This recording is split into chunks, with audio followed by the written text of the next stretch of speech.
Hi friends, welcome back to another video with that sassy South Park vibe.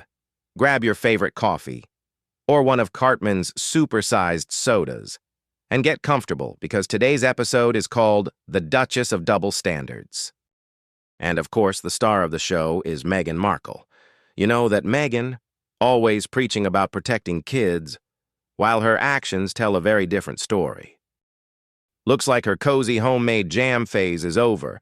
The Duchess is cooking up a new plan. Forget sweet little treats, she's serving scandals.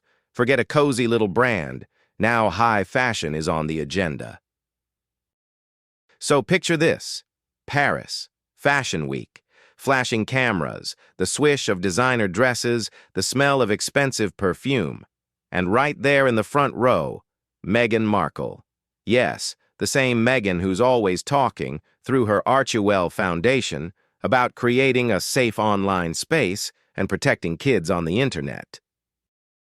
And on top of that, Meghan and Prince Harry are given the Humanitarians of the Year award from Project Healthy Minds for their contribution to the world's mental health.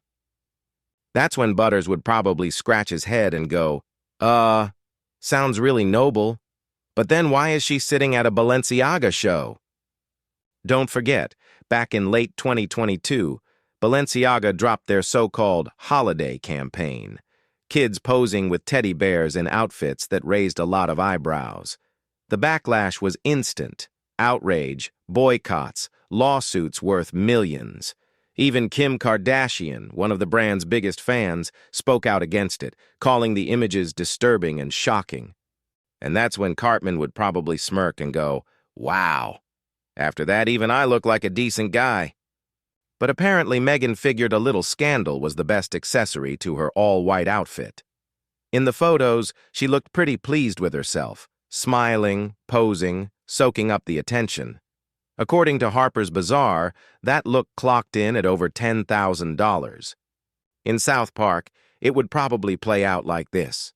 Kyle frowns and mutters, "She's basically just wearing a bedsheet from some cheap hotel." And Butters, with wide eyes, whispers, "Oh, it's a ghost. Looks like Casper." And now, the most outrageous moment. After the show, Meghan posts a story. Paris lights flashing past the limo window, and right in front, her legs in black pointed-toe heels kicked up on the seat. Looked like just another glamorous shot, until people noticed one detail. The car was taking the exact same route Princess Diana drove on the night of the 1997 tragedy. And yes, Meghan filmed and posted it herself. The internet blew up.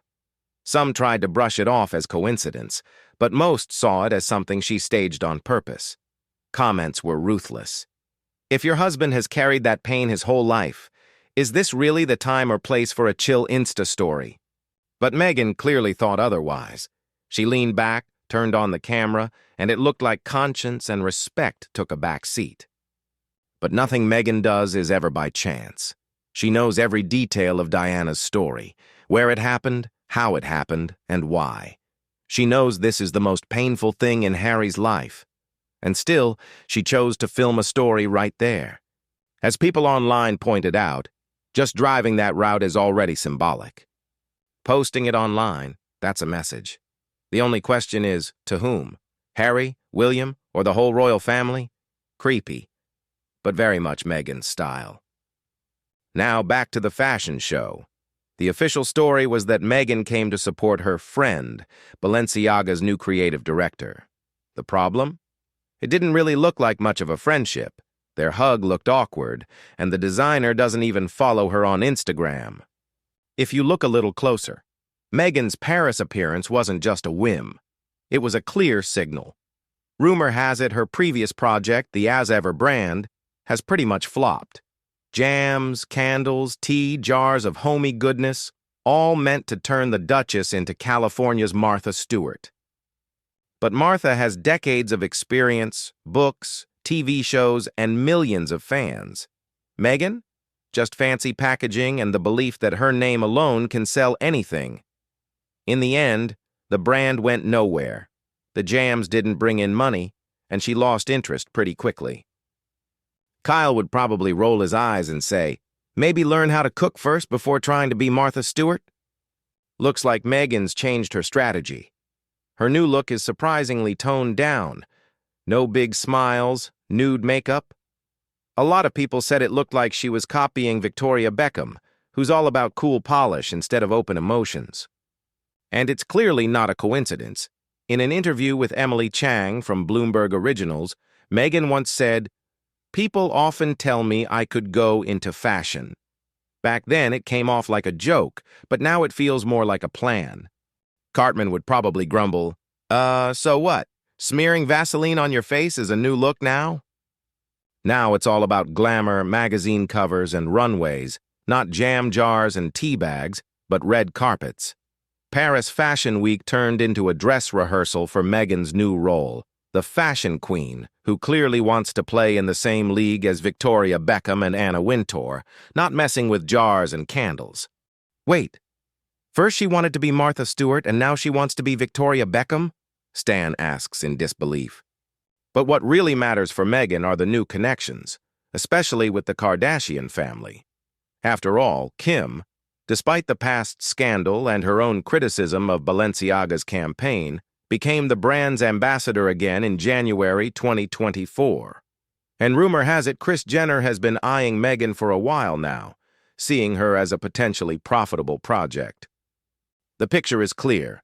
Kris has the nose for money and PR, Megan has the title, the tabloid fame, and a non-stop push to get back to Hollywood.